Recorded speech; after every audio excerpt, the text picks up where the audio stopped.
Police अधिकाऱ्यांना झडती व जप्ती संबंधी अधिकार देण्यात आलेले आहेत, परंतु त्यांच्या या अधिकारांवरती काही मर्यादा सुद्धा घातलेल्या आहेत. कोणत्याही गुन्ह्याची चौकशी करीत असताना पोलिसांनी आपल्या अधिकार क्षेत्रामध्येच ती चौकशी केली पाहिजे व ते करीत असताना आपल्या अधिकारांचा दुरुपयोग करू नये, कारण कायद्याने प्रत्येक नागरिकाला एक संरक्षण दिलेले आहे.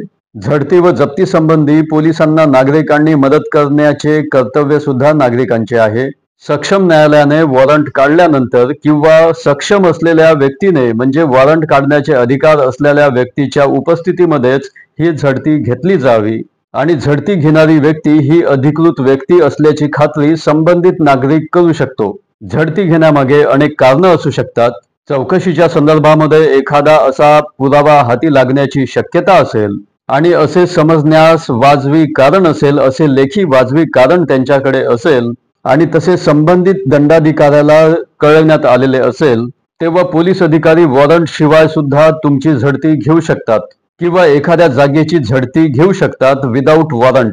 झडतीचे वॉरंट तुम्हाला मिळण्याचा हक्क आहे. ते वॉरंट योग्य अधिकाऱ्याने, सक्षम अधिकाऱ्याने काढले आहे की नाही, त्यामध्ये दिलेला पत्ता योग्य आहे की नाही, बरोबर आहे की नाही व झडती घेण्याची जागा किंवा वस्तू असेल इतकीच मर्यादित ती झडती आहे का, या संबंधी तुम्ही खात्री करून घेऊ शकता. कायद्याने अधिकृत असलेली झडती ही सुलभ व्हावी म्हणून एखादी जागा बंदिस्त असेल किंवा वस्तू बंदिस्त असेल तर ते दार उघडून देण्याचे कर्तव्य तुमचे आहे. त्या झडतीशी संबंधित असलेली वस्तू एखादा व्यक्ती लपवित असेल असा संशय आल्यास त्या व्यक्तीची सुद्धा झडतीत घेण्यात येऊ शकते.